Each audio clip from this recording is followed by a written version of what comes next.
안녕하세요. 오늘도 사연살롱을 찾아주셔서 감사합니다. 지난 주말 떡볶이 장사하며 쌍둥이 아이들과 허리띠 졸라매고 살아가는 저희 돈을 지난 10년간 다 뺏어가 놓고 미국으로 튀려던 아주버님을 공항에서 붙잡은 여자예요. 제가 너무 우악스럽게 느껴지신다고요? 결혼 후 10년간 오직 큰아들인 아주버님밖에 모르던 시아버지 때문에 갖은 고초를 겪던 저희 집 이야기를 들어보시면 제 심정이 이해가 가실 거예요.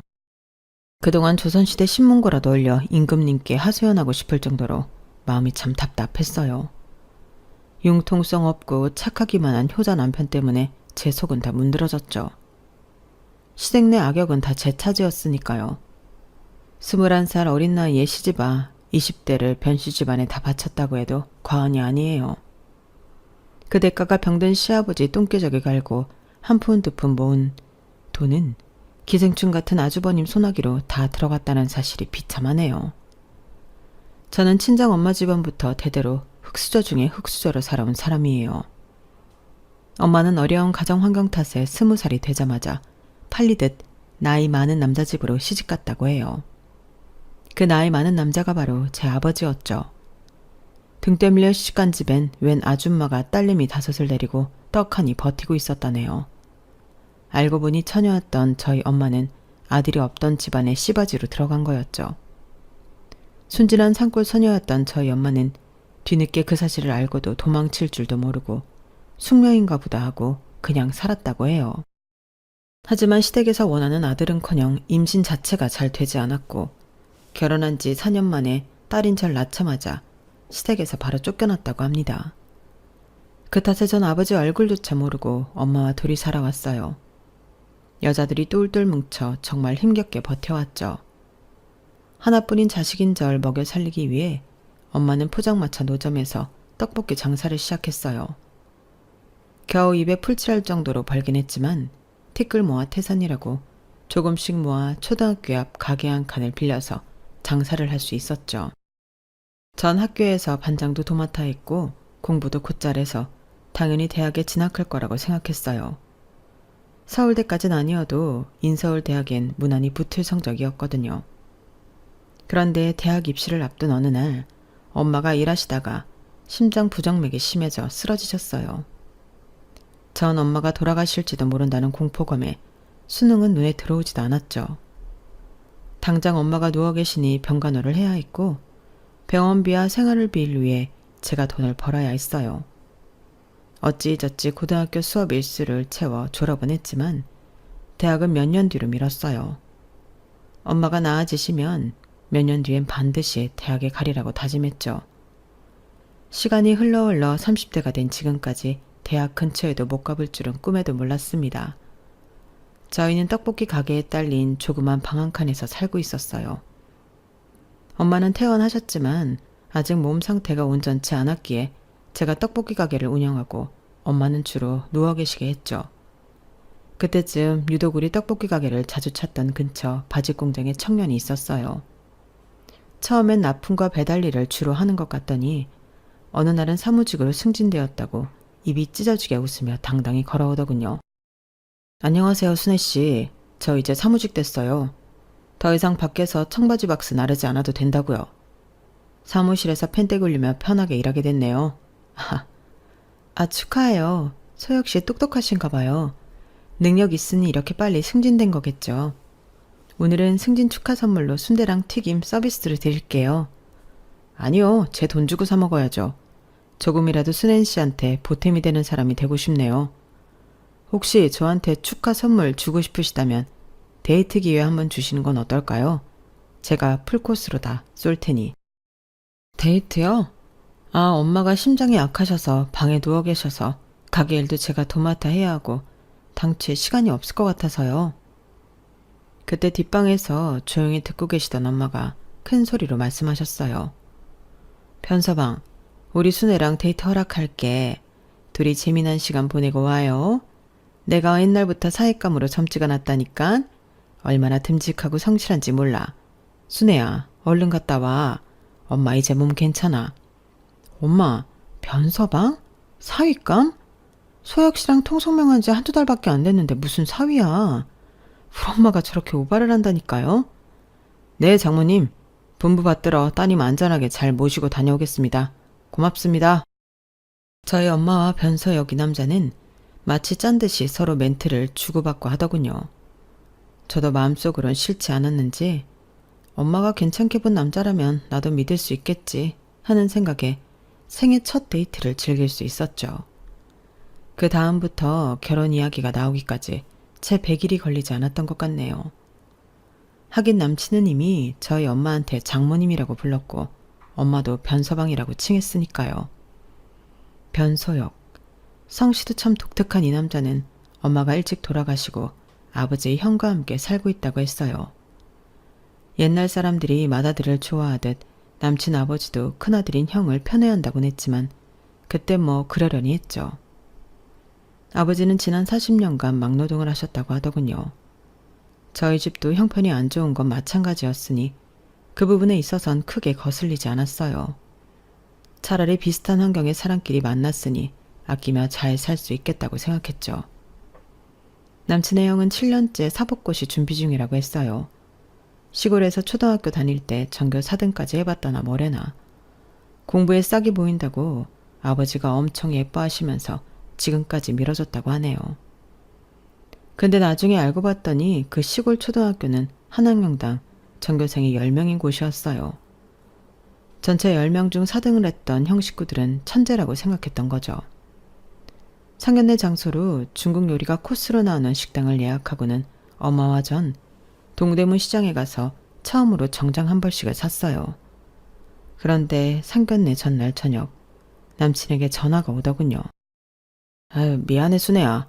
우리 형이 사법고시 준비 중인데 스트레스를 많이 받았던지 오늘 온팡 취해서 지금 약 먹고 손 따고 난리네.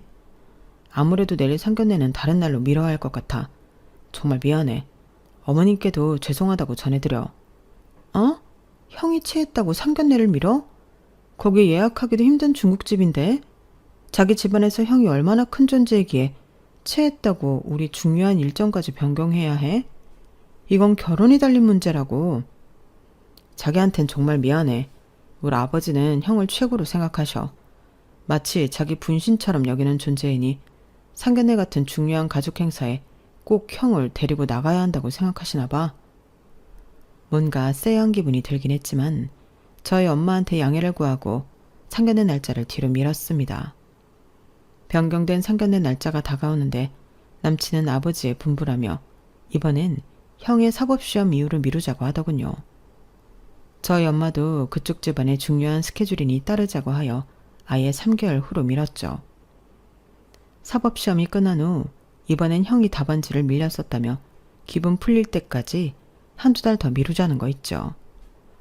전 머리 끝까지 화가 났어요. 자기 지금 장난해?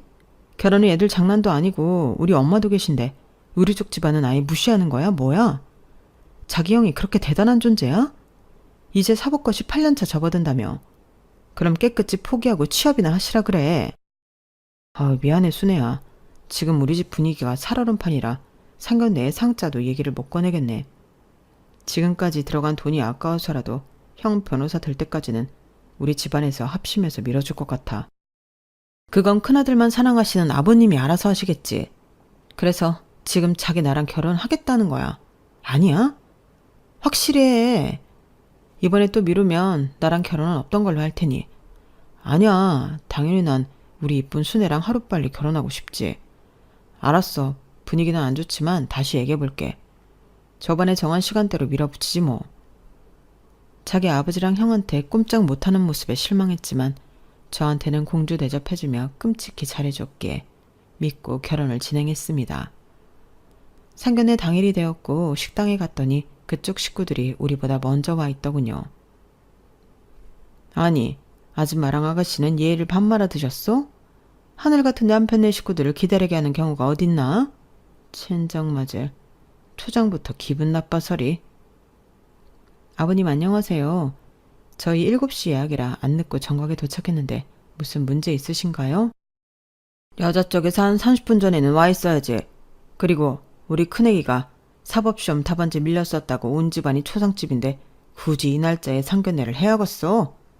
큰애기요. 지금 소혁씨 형님을 큰애기라 칭하시는 건가요? 나이가 30인 사람을요? 그리고 여자 쪽에서 꼭 먼저 와야 한다는 법이라도 있나요? 저희가 늦지도 않았잖아요. 저희 엄마도 있는 자리에서 너무 몰아붙이지 마시라고요. 자자, 순애야. 우리 아버지가 요즘 기분이 좀 안 좋아서 그러시는 거니까 자기가 이해해. 어머님, 죄송합니다. 우리 밥 먹으면 기분 풀자고요. 네? 사장님, 얼른 음식 내와주세요. 서로 냉랭한 분위기 속에서 기름진 중국 음식 코스 요리를 먹었더니 상견례 후 저와 엄마 둘 다 체해버렸어요. 그 자리에서 남친 아버지는 자기 큰아들 자랑과 더불어 돈 얘기만 주구장창했거든요. 우리 큰애기는 반드시 위대한 변호사가 될 인물이에요. 그러니 우리 집안의 모든 스케줄은 큰애기 위주로 돌아가야 하고, 둘째 결혼하거들랑 일정 부분 큰애기 공부하는데 일조해야 한다. 사부인도 그 점을 미리 잘 알아두시길 바랍니다. 아니, 사돈어른, 둘째 아들 내외가 결혼해서 자기들 생활하는 것도 빠듯한데 아주버님 공부 뒷바라지를 하라고요? 그런 경우가 어디 있습니까? 그놈의 사법시험 언제 붙을지도 모르는데요. 아니 사부인, 무슨 말을 그따구로 하십니까? 우리 큰애기가 얼마나 똑똑한데 될 놈을 밀어줘야지. 둘째는 고작 청바지 만드는 중소기업 다니는데 미래에 얼마나 더 비전이 있답니까?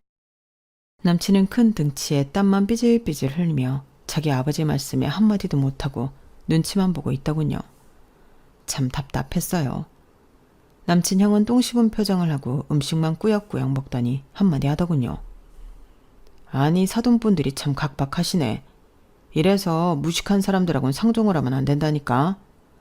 난 우리나라 법조계에서 아주 큰일을 할 사람인데 투자 몰라요, 투자? 나 같은 사람한테 투자해야지. 나중에 든든한 뒷배가 되드리지. 안 그래요? 순애야, 이 결혼하게 되면 네 돈 다 뜯기게 생겼다. 당장 집에 가자. 대체 누가 무식한지 모르겠네. 30살 먹은 사람을 큰애기라고 하는 것도 처음 봤고 당최 이상한 집안인 것 같다. 얼른 따라 나와. 엄마와 전 너무 화가 나서 상견례 도중 나가버렸어요. 집에 와서 엄마와 진지하게 상의를 해봤죠. 이 결혼을 진짜 파토낼지 계속 진행할지에 대해서요. 엄마 미안해요. 저쪽 집안 분위기가 저 정도일 줄 몰랐네. 완전 예의를 밥 말아먹은 집안이야. 모든 게 다 큰형 위주로 돌아가나 봐. 소혁 씨는 너무 착한데 어떡하면 좋지 엄마? 넌 나의 전철을 밟지 않았으면 좋겠어. 난 혼인신고도 못 해보고 시댁에서 이용만 당하고 쫓겨났잖니? 난 우리 순애처럼 예쁜 딸을 얻었으니 그걸로 만족하고 살지만 우리 딸은 행복하게 살아야지. 안 그래? 내가 너무 어린 나이고 처음 사귄 남자친구라 그런지 나한테 끔찍하게 잘해주는 이 남자랑 결혼하고 싶은 마음이 크긴 한데 아무래도 안 되겠지? 그때 갑자기 떡볶이집 문을 쾅쾅 두드리는 소리가 들렸어요. 장모님, 순애야, 저 변서방이에요. 문 한 번만 열어주세요. 제가 무릎 꿇고 빌 테니 우리 아버지 한 번만 용서해 주시고 제발 들여보내주세요. 웬 소란인가 싶어 얼른 문을 열어주었죠. 곰 같은 남친이 무릎을 꿇고 엉엉 울며 싹싹 빌고 있더라고요. 여기서 뭐 하는 거야 대체? 얼른 집 안으로 들어와. 남들이 보면 큰일이라도 난 줄 알겠네. 고마워 순애야. 자기랑 장모님이 마음 상해서 상견례 하다 말고 집으로 쌩하니 가버렸는데 그게 큰일이 아니고 뭐야. 내 얼굴 다신 안 볼 줄 알고 겁이 나서 울며 불며 쫓아왔다고. 장모님께 내가 잘 말씀드릴게. 남친은 울 엄마에게 너무 죄송했던지 얼굴을 쳐다도 못 보고 땅바닥에 코 박고 넙죽 엎드려서 엉엉 울며 싹싹 빌더군요. 장모님, 제발 순애랑 결혼하게 해주세요. 저 순애 없으면 못 살아요. 순애가 제 첫사랑이자 마지막 사랑이라고요. 아까 저희 식구들이 너무 잘못한 건 제가 이렇게 엎드려 사죄할게요. 한 번만 봐주세요, 장모님. 아우, 변서방 왜 이러나. 똑바로 앉아서 말해. 큰 등치에 힘들게 뭘 무릎까지 꿇고 두 손으로 빌고 있어. 우리 딸이 그 집으로 시집가면 너무 힘들 것 같아서 그래. 변서방 착한 거야 내가 알지. 제가 중간 역할 잘할 테니 걱정 붙들어 매세요. 장모님, 남자로서 그까지 총알바지 제가 할게요. 우리 아버지랑 형도 그렇게까지 나쁜 사람은 아닌데 이번에 사법시험 망쳐서 기분들이 안 좋아서 그런 거예요. 죄송해요. 그 후에도 남친은 맨날 우리 떡볶이 가게에 와서 울고불고 저희 엄마와 저한테 매달린 끝에 결혼 승낙을 받아냈고 우린 결혼하게 되었습니다. 그런데 결혼식 당일에도 참 황당한 일의 연속이었어요. 신랑 측 축의금을 말도 없이 시아버지가 싹 다 챙겨간 거였어요. 아주버님 고시촌 원룸비 대야 한다는 이유였죠. 눈 뜨고 코 베인 느낌이었습니다. 그 후로도 결혼 10년간 시아버지와 아주버님이 우리 돈을 밥 먹듯이 빼가는 일은 계속되었습니다. 지금까지 제가 정신병 안 걸리고 멀쩡히 살아있는 게 참 용하네요. 결혼한 지 3, 4년쯤 되었을 때 임신이 되었어요. 이란성 쌍둥이였죠.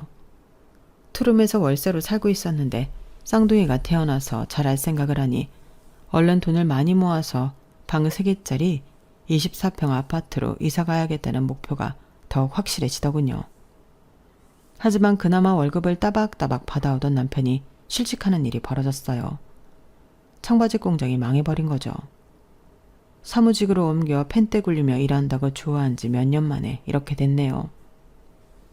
순애야, 나 자기랑 떡볶이 가게 같이 운영하면 안 될까?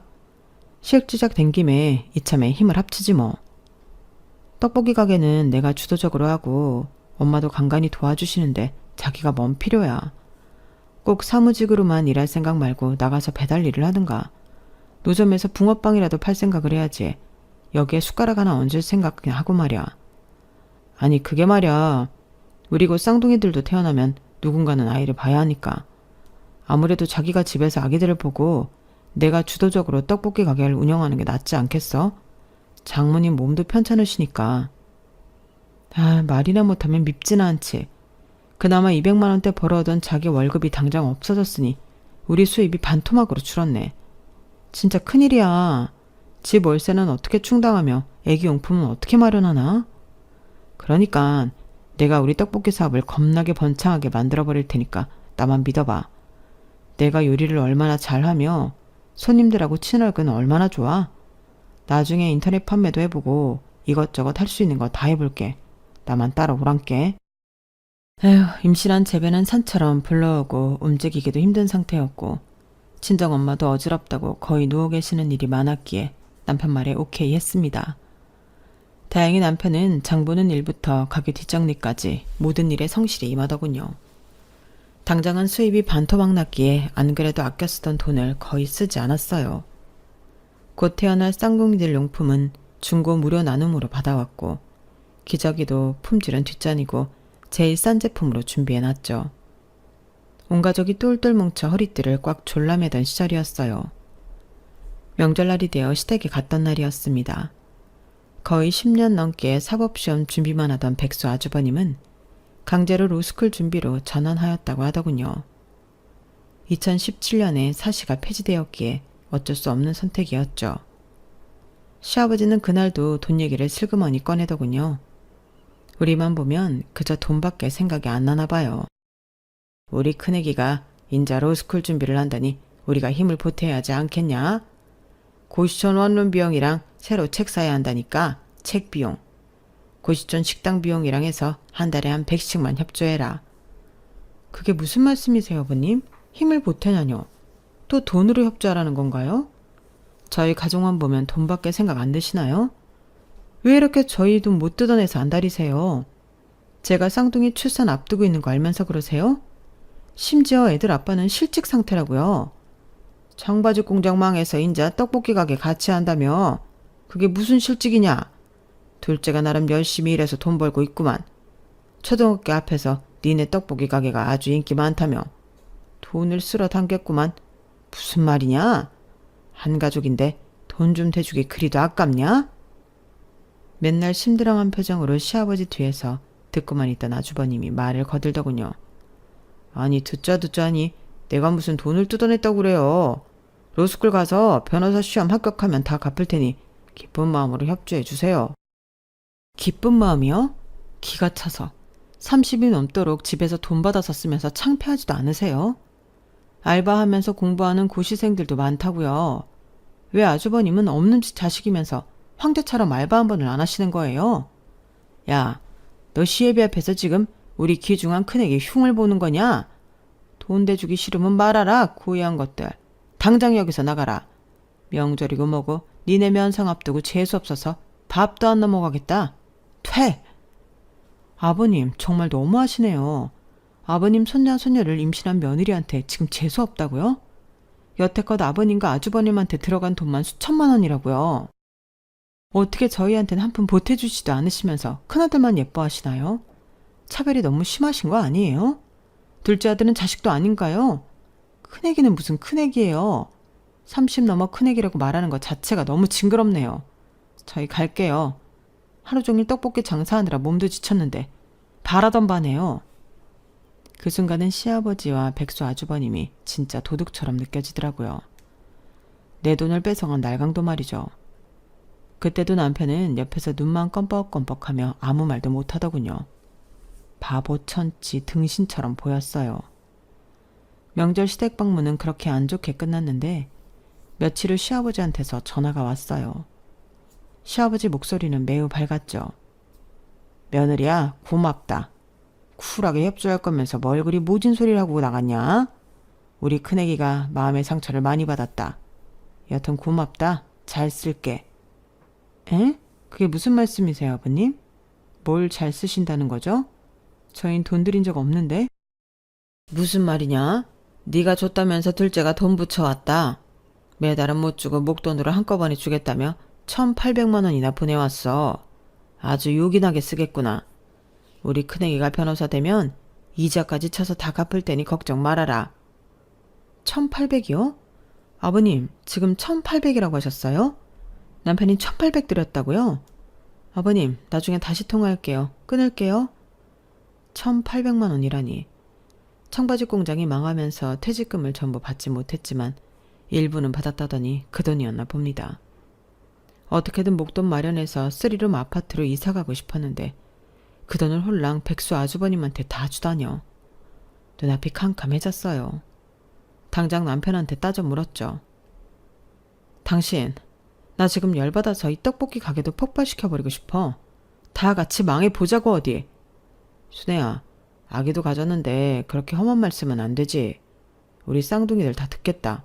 대체 왜 그래? 1,800? 180도 아니고 1,800을 들었다는 거야? 그 기생충 같은 당신 형한테? 대체 변호사는 언제 되는 건데 그 돈을 받기나 할 수 있을 것 같아? 당신 미쳐버렸냐고. 그걸 웃지 알았대?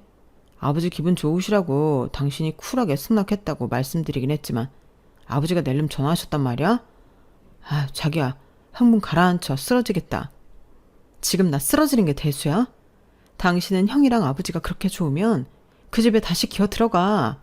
이혼하고 당신 식구들이랑 잘 먹고 잘 살라고. 아니, 이혼이라니. 순애야, 우리가 어렵게 쌍둥이까지 가졌는데 아이들 무사히 출산해서 같이 잘 키워야지. 이혼이라니 무슨 소리야. 내가 천벌받을 짓을 했어. 정말 미안해. 무릎 꿇고 빌게. 결혼 승낙 받을 때도 무릎 꿇고 울고불고 난리를 치며 빌더니 또 그게 먹힐 것 같아? 내가 임신하고도 먹고 싶은 거 안 먹고 기름 냄새 고추장 냄새 참아가며 하지 정맥류 생기도록 하루 종일 서 있으면서 장사하는 게 다 돈 벌려고 그러는 건데. 다 알지, 알아. 자기 고생하는 게 100번 1000번 알지. 미안해. 어떻게 하면 자기 기분이 풀릴까? 이혼 말은 입에도 담지 말아줘. 내 심장이 철렁한다. 자기랑 헤어지는 건 너무 무섭다고. 등치값도 못하는 이 등신아. 나랑 이혼하기 싫으면 1,800만 원 당장 가서 돌려받아. 계좌 가서 보여달라고. 내가 두 눈으로 확인해야겠어. 앞으로 통장은 싹 다 내가 관리할 거야. 알았어. 다시 가서 받아올게. 조금만 기다려줘. 기다리긴 뭘 기다려. 당장 가. 오늘 장사는 내가 다 할 테니 얼른 가서 우리 돈 가져와. 전 남편 엉덩이를 뻥 차버렸어요. 시댁 가서 돈 돌려받아 올 때까지 집에 들어올 생각일랑 말라고 했죠. 그 후 받아온 돈은 1,500만 원. 솔직히 마음으론 그 정도도 선방했다고 생각했어요. 순순히 돈 돌려줄 사람들이 아닌 걸 알았거든요.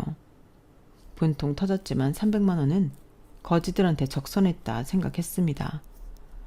친정엄마는 돈 아낀다고 병원도 잘 안 가시다가 지병이었던 심장 부정맥에 합병증까지 더 서했었어요. 저도 쌍둥이들 출산해서 키우며 정신없었고 남편도 혼자 떡볶이 가게 운영하느라 장모님까지 돌볼 여력은 없었죠. 이게 다 핑계였다는 걸 나중에 깨달았어요. 제가 아팠다면 저희 엄마는 절 이렇게 방치하진 않았을 텐데 사랑은 내리사랑이라고 제 새끼들만 돌보느라 친정 엄마한테 너무 소홀했던 거죠. 제가 참 불효녀였고 몹쓸 딸이었네요. 뒤늦게 후회한들 시간을 되돌릴 수 없겠죠. 그날도 엄마 혼자 떡볶이 가게에 한 조그마한 골방에서 주무시다가 심장마비로 떠나시고 말았습니다. 남편이 아침에 가게 문을 열고 들어가 보니 이미 싸늘하게 식어 있더래요. 비참했습니다. 그저 먹고 사는 문제에만 급급했던 제가 원망스러웠어요. 더불어 태어날 때부터 늘 따라다니는 가난도 지긋지긋하더군요. 하지만 정신을 차리고 장례식을 정성스레 치러드렸습니다. 그게 마지막 도리인 것 같았어요. 동네 장사를 오래 했기에 다행히 동네 상인들이 장례식에 많이 참석해 주었어요. 참 고마웠죠. 장례식 마지막 날 역시나 뚱한 표정을 하며 아주버님이 심드렁하게 들어오더군요. 재수씨, 우리 아버지는 못 오신대요. 허리가 아프시대나 뭐래나. 그래도 나랑 부조금 같이 낼 거니깐 너무 잔소리 말고요. 이게 말인지 방구인지 나이 30 넘은 사람이 사돈어른 장례식장에 와서 재수씨한테 할 수 있는 위로의 말인가요? 초등학생도 그것보단 말 잘하겠네요. 그 주제에 무슨 변호사를 하겠다는 건지 어이없었죠. 일단 시아버지한테 전화를 걸었어요. 사돈 장례식장에 왜 못 오신다는 건지 따지고 싶었거든요. 정말 예의가 아니라고 생각했어요. 아버님, 몸이 많이 안 좋으세요? 저희 친정엄마 돌아가셨는데 눈 하나 깜짝 안 하시고 들여다보지도 않으세요? 장례식장엔 당연히 와야 하는 거 아니신가요? 당연히 가야 하는 게 어딨냐 세상에. 내 사정이 안 되면 못 가는 거지. 나 지금 등산동호회에서 등산하고 여자 회원들하고 한잔하고 있으니 전화 끊어라. 네? 허리 아프시다고 장례식장에 못 오신다는 분이 등산 가서 여자들이랑 술 마신다고요? 아버님, 가족끼리 어떻게 이럴 수가 있나요? 진짜 말도 안 되네요. 내가 왜 이런 집안에 시집왔는지 후회된다고요. 누가 시집 오랬냐? 나도 듬직한 우리 둘째 부잣집 처자한테 시집 보내고 싶었다. 돈 한 푼 없어서 콩쿠물 떨어질 것도 없는 집안 장례식에 가서 뭐하냐? 끊어라. 나 지금 여자 꼬시느라 바쁘다. 바로 전화를 끊으시더군요. 눈물이 앞을 가렸습니다. 저런 미친 집안에 시집온 내가 병신이지. 이런 제 앞으로 부조금을 받던 저희 쪽 지인이 난감한 표정으로 이런 말을 전하더군요. 저 변기준 변소춘 이름으로 부조금을 5,000원씩 내서 두 사람이 합쳐 총 10,000원 냈는데 이거 잘못 낸 거 아니야? 에? 변기준 변소춘이라면 저희 시아버지와 아주버님 이름인데 다 큰 성인들이 5,000원씩 부조금을 내는 일도 있답니까? 세상에 이런 일이 나을 법한 인물들이었죠. 당장 장례식 식당에서 밥까지 리필하며 음식을 처먹고 계시는 아주버님한테 따져 물었어요. 아주버님, 부조금 아버님이랑 5,000원씩 내신 거 맞나요? 5만원짜리 내려다가 잘못 내신 거 아니에요? 맞는데? 왜, 뭐 잘못됐나요? 나 밥 먹고 있으니까 나중에 얘기합시다. 지금 밥이 문제예요? 여기 밥 처먹으러 왔어요? 알만큼 많은 성인들이 부조금 5,000원 내는 게 말이 됩니까? 게다가 사돈 장례식에? 아, 또 돈 얘기입니까? 재수씨, 1,000원이면 어떻고 5,000원이면 어떻습니까? 여기까지 와준 게 고마운 거 아니오? 거참 예의를 밥 말아먹은 사람이네. 에이, 괜히 왔네. 그래, 말 잘했어. 당신 같은 사람 아주버님으로 두기 싫으니 장례식장에서 당장 나가버려요. 꼴 보기도 싫으니. 전 장례식장에서 우거우거 밥을 처먹고 계시는 아주버님을 내쫓아버렸습니다. 친정엄마 돌아가신 것도 슬픈데 장례식장에서 시댁 식구들 때문에 스트레스 받기도 싫었거든요. 1, 2년 후 아주버님이 서울대 로스쿨에 합격했다며 시아버지로부터 연락이 왔어요. 그동안 얄미웠던 감정에 있어서 몇 달간은 모른 척하다가 석 달 후쯤 시댁에 찾아갔죠. 어서 오느라 며느라, 우리 큰애기가 무려 서울대 로스쿨에 합격해서 다니고 있단다. 이보다 더 큰 경사가 있을까? 내 생애 가장 기쁜 일이다. 풍악이라도 울리고 싶구나. 아버지, 뭘 그렇게까지 오버하세요? 그것보다 더 큰 경사를 식구들한테 오픈할게요. 얼마 전에 사귄 여자친구가 임신을 했다네요. 이제 아기 아빠가 된다고요. 심지어 강남 사는 잘 사는 여자예요. 강남 산다고? 역시 우리 큰애기는 팔자도 좋지. 그래, 당장 며느리 데리고 오너라. 결혼식부터 올리자꾸나. 벌써 결혼하신다고요? 나중에 변호사 시험에라도 붙거든 하시죠. 야, 며느리야. 너 지금 우리 큰애기 팔자를 질투하냐? 이래서 될 놈은 된다는 거다. 가만히 있어보자. 그럼 우리 큰애기 장가분에게 둘째네가 한 1,000만 원만 협조해라. 1,000만 원이라뇨, 아버님? 저희 그렇게 큰 돈 없어요. 쌍둥이 키우는데 비용이 얼마나 많이 들어가는데요. 너네 아파트 반전세로 이사 가려고 돈 모으고 있다는 거 다 알아. 1,000만 원이 왜 없겠냐? 그러면 이번에는 차용증까지 확실히 쓰고 빌려 쓰는 걸로 하자. 나중에 큰애기가 변호사 되면 다 갚을 테니 걱정 말아라. 그럼 500만 원만 빌려드릴게요. 결혼 축하금으로 빌려드리는 거니 이자까지 쳐서 꼭 갚아주세요. 서울대 로스쿨까지 붙었다고 하니 그나마 변호사의 길이 보이는 것 같아 500만 원 정도는 받을 수 있겠다 싶었죠. 저희 큰 오산이었습니다. 강남 산다던 저보다 어린 형님은 어찌된 일인지 혼인신고도 안 하고 그냥 원룸에서 시작하기로 했다고 하더라고요. 뭐 사정이 있겠거니 싶었죠. 아주버님네는 딸내미 하나를 낳았고 저와는 별로 왕래 없이 지냈습니다. 그러던 어느 날 아버님이 뇌졸중으로 쓰러지셨어요. 반신불수가 되셨고 정신까지 오락가락 하셨어요. 맨날 술과 담배에 찌들어 사셨던 탓일 거예요. 약 3개월간의 입원 생활은 어찌저찌 버텼는데 그 후 집에서 간병을 해야 하니 형님과 상의를 했죠. 저보다 나이 어린 형님이었지만 전 존댓말을 쓰고 그쪽은 반말을 섞어 쓰더군요. 형님, 우리 반반씩 간호하죠. 일주일씩 아버님 돌보자고요. 일주일씩? 나 강남 살던 여자라 그런 험한 일 못해. 시아버지 똥기저귀 갈아야 하잖아. 난 신생아 만지고 있는 손인데 그런 더러운 걸 만져야겠냐고. 난 뭐 아들 안 키우나요? 그리고 강남 살던 사람이면 손발도 못 쓰나요? 지금 강남 사는 것도 아니고 저희랑 같은 동네 원룸 살잖아요. 여튼 난 못하니까 알아서들 해요. 그래도 내가 손윗 형님인데 아랫사람들이 허드렛 일 해야 하는 거 아닌가? 뭐? 아랫사람? 더 나보다 나이도 어리면서 형님 대접해줬더니 눈가리에 뵈는 게 없더냐? 진짜 열받네. 아무리 싸우고 저 혼자 열내봤자 씨알도 안 먹히더군요.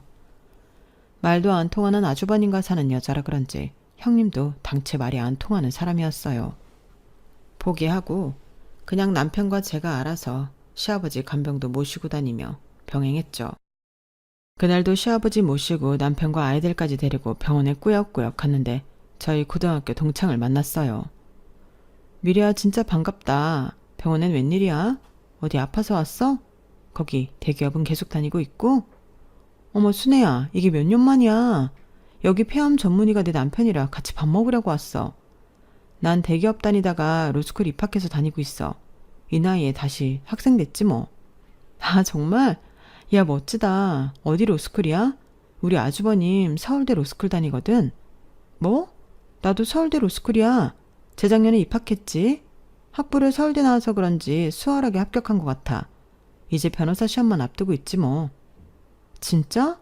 아주버님도 재작년에 입학했어. 너랑 동기겠네. 변소춘이라고 알아? 응? 변소춘? 이름 특이하네. 우리 한 학년에 150명 정도 다 알고 지내는데. 그런 이름 가진 사람 없어. 서울대 로스쿨 맞아? 당연히 맞지. 선배나 후배 중에도 변소춘이라는 사람 없어? 전혀 없어. 근데 말야, 순애야. 이런 말 좀 그렇지만 변씨성을 가진 사람이 여기 주변 어슬렁거리면서 이 학교 다닌다며 사칭하다가 경찰에 걸린 적이 몇 번 있다고는 들었어. 당연히 너희 아주버님은 아니겠지만 내가 괜히 말했다 너한테. 뭐라고? 우리 아주버님 그러고도 남을 사람이긴 해. 어쩐지 이 인간 더럽게도 무식한 것 같다니 다 거짓부렁이었구만. 남편한테도 알려야겠어. 일단 고마움 이래야 나중에 다시 연락하자. 저는 수납창고에서 수납하던 남편한테 다 말했어요. 말씀드려봤자 제대로 인지도 못할 테지만 시아버지한테도 말씀드렸죠. 남편은 그럴 리가 없다며 화들짝 놀라더군요. 남편이 바로 형한테 전화를 걸어본다며 스피커폰으로 연락했습니다. 형, 지금 어디야? 기니 할 말이 있는데. 뭔데? 나 지금 미국으로 장기간 떠나려고. 와이프랑 애랑 공항 갈 참인데. 너 혹시 나한테 아버지 간병 맡기려고 전화한 거냐? 나랑 내 와이프는 아버지 똥수발 못 들어. 그런 건 네가 해. 갑자기 미국이라니 그게 무슨 말이야, 형? 우리한테 상의도 한마디 없이 가버린다고? 여기 서울대 로스쿨도 시시해서 말이야. 뉴욕 로스쿨 가볼까 하고 뉴욕으로 출발하는 중이야. 이따 3시 비행기 타고 가려고. 면세점 쇼핑도 좀 하고 그래야겠다. 올 와이프가 강남 출신이라 카드도 박박 긁고 호가한다 요즘. 이따 공항에서 만나 그럼. 일단 끊어봐. 한국에서의 일을 다 떠넘기고 갑자기 미국이라니. 지금껏 빌려가고 뺏어간 우리 돈은 사기꾼 놈이 우리 돈만 쏙 빼먹고 미국 유형으로 도망가려는 것 같았어요. 가족이 아니라 왼수였죠. 전 남편한테 애들을 맡기고 바로 공항으로 향했습니다. 그 년놈들을 잡아 족치고 싶었어요. 더불어 형님이란 여자한테 아주버님이 로스쿨생이 아니고 그냥 사기꾼이란 걸 밝히고 싶었죠. 셋이 뉴욕행 비행기 탑승구 쪽을 쥐잡듯이 뒤져 아주버님 일행을 찾아냈어요. 그놈 뒷덜미를 덥석 잡아버렸죠. 야, 이 사기꾼아. 뭐? 서울대 로스쿨? 지금껏 공부도 안 하고 백수로 지내면서 이젠 사기까지 쳐? 그 시간에 막노동을 했으면 떼돈을 벌었겠다 이놈아. 옆에 있던 형님 눈이 휘둥그레지더군요. 여보, 동서가 지금 무슨 말하는 거야? 당신 서울대 로스쿨 다니다가 뉴욕대 로스쿨로 전학 가려는 거 아니었어? 이보쇼, 정신 차리쇼 형님. 서울대 로스쿨 나왔다고 뉴욕대에서 그리 쉽게 전학을 받아줍니까? 무슨 초등학교 전학갑니까? 이놈 순 사기꾼이에요. 내 돈 내놔 이놈아. 지금껏 뺏어간 내 피 같은 돈 내놔.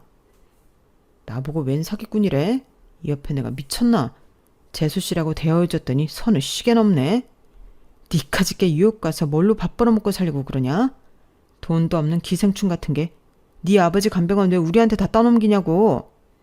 내 와이프가 강남 살던 여자고 부잣집 딸내미인데 왜 못 살아. 미국 뉴욕 가서 떵떵거리면서 살 거다. 이거 놓으라고. 쪽팔리게 진짜. 옆에 있던 형님이란 여자가 자기 집안 돈 믿고 뉴욕으로 간다니까 화들짝 놀라 거들더군요. 여보, 나 고아 출신의 돈 없는 여자야. 자기한테 돈 많다고 한 거 다 개뻥이라고. 지금껏 다 카드 돌려막기로 돈 쓰고 다닌 거야. 근데 자기도 서울대 로스쿨생 이런 거 다 뻥이야? 뭐? 자기 친정 강남 사는 사업가 집안이라며. 다 거짓말이었어? 이제 우리 어쩌지? 미국 가서 살 준비 다 해놨는데 말이야. 부부가 둘 다 쌍으로 가관이더군요. 둘 다 서로에게 뻥치다 딱 걸린 거였어요. 형님은 고아 출신에 빚만 엄청나게 있던 여자였고 아주버님도 사실 오락실만 열심히 드나들던 백수 아재였죠. 그들 사이에 태어난 아기만 불쌍했어요. 그들이 이혼하든지 말든지 그 후저는 아주버님이랑 작자에게 내 돈 받아내는 데만 힘썼습니다. 차용증 써서 빌려줬던 500은 어찌저찌 받아냈고 다른 돈들도 지구 끝까지 꼭 쫓아가서 받아낼 거예요. 저희 떡볶이 가게는 남편이 잘 운영하여 매출이 늘어났어요. 밀키트로 인터넷 판매도 시작하자 매출 규모는 수직 상승하더군요. 그 돈으로 시아버지는 요양병으로 보냈습니다. 집에서 보기에 한계가 있더라고요. 솔직히 뭐 얼마나 예쁜 사람이라고 집에서 수발 들고 싶겠어요. 요양병원으로 보내고 시아버지 얼굴 안 보니 살 것 같더라고요. 저희 가족은 방 3개짜리 24평 아파트로 이사갈 희망이 점점 보이네요. 그때까지 지금처럼 아끼며 성실히 살아야겠어요. 제 사연은 여기까지입니다. 여러분은 소중한 가족에게 이런 일 당하지 마시고 그저 행복하시길 바랍니다. 여러분, 사연 댓글에 응원과 현명한 조언 부탁드려요. 좋아요와 구독은 저에게 큰 힘이 됩니다. 오늘도 좋은 일 가득하세요.